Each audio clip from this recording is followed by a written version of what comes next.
Hello everybody, it's Wyvern here with another bit of Total War Warhammer 2 Quick Match gameplay. This time around we are playing as the Vampire Counts against Tomb Kings on the Mirror Woods.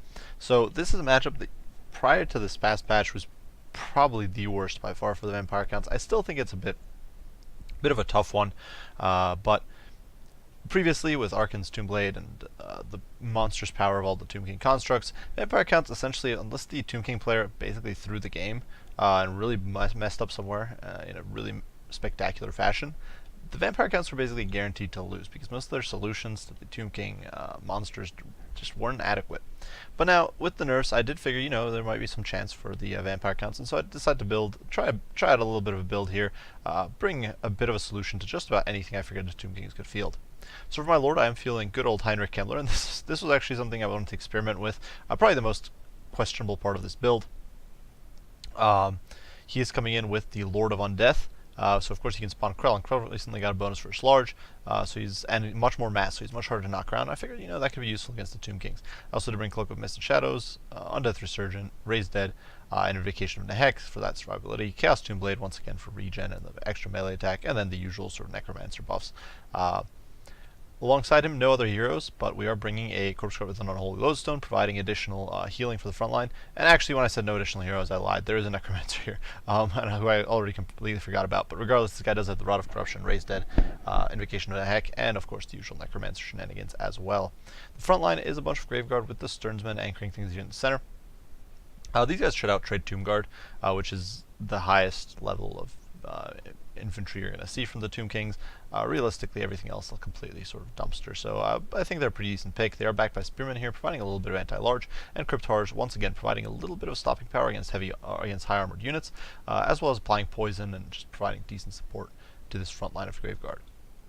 On the flanks, 2 units of Blood Knights are something I'm once again experimenting with a little bit. These guys did get a significant buff in the last patch. They hit a lot harder now, and yeah, they're supposedly better, so definitely wanted to try them out. They do have a built-in missile resist, which is pretty cool.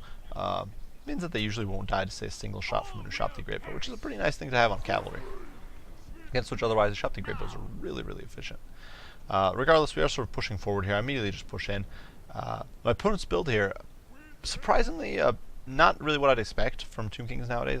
You'd honestly still think that the Death Star would be popular, but my opponent here going with a little bit of an infantry-heavy build. He's got Skeleton Spears and Skeleton Warriors on the periphery to have a lot of fodder. Necron Warriors here, and a core made up of mostly Skeleton Warriors and King Nekesh's Scorpion Legion. Single unit of Tomb Guard anchoring things in the center. Otherwise, most of his killing power is wrapped up in these 2 Ushapti Greatbows, as well as the Skeleton Archers here, and then the Tomb Scorpions. They are backed by a Lore of Deathcaster, a Lich Priest here on a horse, who you can see did bring Fate of Buna, Spirit Leech, and Nephara Skulls of Mighty Incantations. And somewhere here, and I'm not able to find her. There we go. We've got Khalida, and Khalida does have Tomb Strike. She's on her snake. She's got Venom Wave. She's got Blessing of Asaph, so that great ranged buff. And you can see already my opponent is teeing off on my front line here, sniping away at my Graveguard, doing some nasty work. But fortunately, honestly, a model here and there on Graveguard isn't the end of the world, and they're still going to be able to handily dumpster this front line. Now, granted, my opponent's Tomb Scorpions are a major threat, but these troops, not really. You can't see the Blood Knights here diving in on Queen Khalida. You can see they've already done a lot of damage. Now, granted, she's going to cast her Venom Wave, which is going to poison these guys, make them a lot less effective. Plus, she herself applies poison, but nonetheless, you can see the Vampire Counts, the Blood Knights here doing a great job. I do summon some Skeleton Warriors, or not Skeleton Warriors. No, they are Skeleton Warriors. There's someone else up here just to block off. For a second, I was doubting myself, like maybe it's zombies, but no, Skeleton Warriors there. Tagging up my opponent's spears so they can't help, and you can see High Queen Khalida here getting absolutely dumpstered by this force of Blood Knights. Now, granted, she will be able to hold here, and she probably can escape, but you can see the Tomb Scorpion diving in to try to help, but Blood Knights have only lost 5 bottles so far, and they've already managed to chip away about half her HP. And of course, unlike my lords, she does not have healing. Now, granted, my opponent is making some good moves here. Chipping away my Necromancer here is kind of committing suicide with the Forbidden Rod. You can see the Cryptars here have gotten picked apart. My opponent is now using a Spirit Leech on Kemmler, so trying to kind of snipe him out. You can see the front lines here clashing, closing very, very rapidly. And things are definitely heating up. You can see the front line here. I'm already summoning Skeleton Warriors in the back line just to overwhelm it. The Blood Knights here doing their very best to pressure High Queen Khalida. And the Necromancer now starting to become the focus of all this ire from the archers, from the Ushapti Greatbows. And he's not going to like that at all. He's got like 15% missile resist, but it's really not good. You can see he's getting completely annihilated. Fortunately for my opponent, though, my Blood Knights here, they do stop for a second. but they are in a position from which they can commit immediately to these skeleton archers and bounce around and do damage. In the meantime, I do pull Kemmler back and actually summon Krell, and you can see, if you look at Krell's stats now, besides the fact that he looks amazing, he's still one of the coolest looking characters in the game, in my opinion. Now, granted, he's being debuffed here, but he's got bonus first large of 20, which means his melee attacks against, say, Kalita here are going to be over 7. It's going to be 70, so he's going to be able to absolutely trash her, and we're going to see if when he lands sort of a meaty hit there, you can see about 300 HP falling off for him. Krell is just an absolute beast here against this large sort of target. You can see the Blood Knights here chipping away as well. I'm just force pathing aggressively after with Krell. He lands another meaty hit, about 400 HP shaved off, and Kai Queen Kalita is basically a goner. Shortly thereafter, the former Chaos Champion does actually end her life, so good stuff there. In the meantime, Blood Knights, you can see wrapping up these Ushabti Great Bows. Now, granted, I'm going to lose my Blood Knights here. Between the Tomb Scorpion that was basically uncontested because I was so focused on Kalita, was helping the Skeleton Warriors, the Skeleton Spears, all those units, my opponent is able to win out there, and but that is what it is. It doesn't really matter. I'll trade a unit Blood Knights for an enemy lord easily. That's okay. In the meantime, Krell here in the pits with his boys, supporting this front line. Honestly, I should have committed him here into the fight against the Skeleton Spears probably. Got some healing, can see the Corpse Cart with Unholy Lodestone providing those buffs. And my front line is much beefier and much more competent than my opponent's front line. My opponent has somewhere actually lost his Deathcaster. I'm not entirely sure what happened to him. But you can see here in the front line, things are not going well from the Skeleton Spears holding their own. The Crypt Horrors on top of the Graveguard, of course. Mostly the Graveguard will be doing the heavy lifting here, just dumpstering these Nagakarn Warriors. And the Blood Knights are now dove in upon the second unit of Ushabti Great Bows. And you can see these guys are not going to have a good time at all. They're not really, with only 23 melee attack, the Blood Knights actually have 44 melee defense with a Chevron here, or 2 Chevrons here. So these guys are not pushovers in melee. They're honestly in many ways comparable to, say, Dragon Princes, but with no physical resist, of course, but they do have the benefit of that anti-large. And they're just absolute beasts. And you can see they're tearing through these Ushabti Great Bows very, very quickly. Now, granted, my opponent's army is not completely wiped out here, but really, at this point, is slow, sort of steady grind to the end game.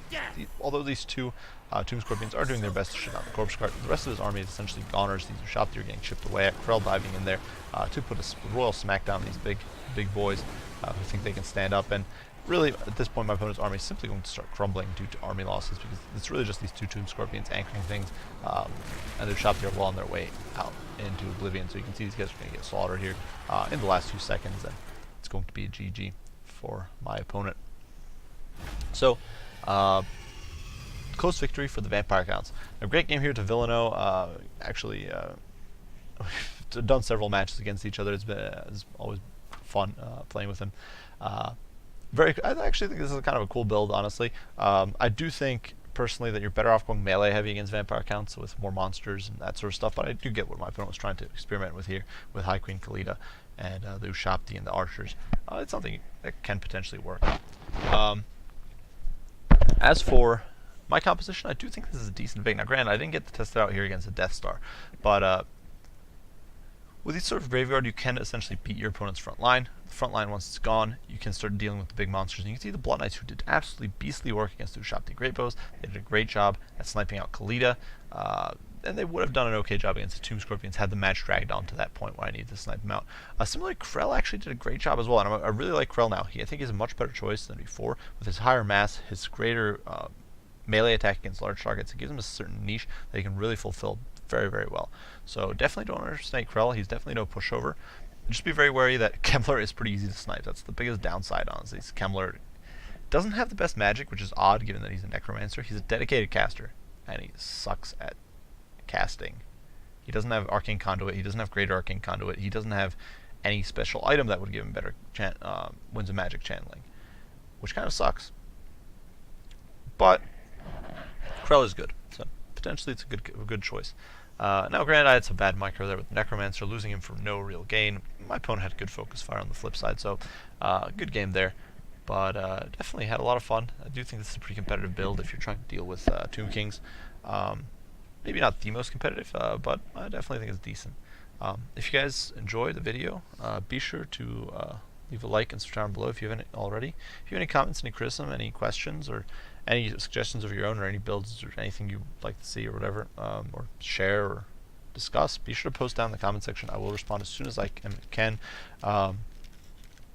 And yeah, as usual, guys, I do appreciate you all for watching, and I will see you all in the next one. Bye for now.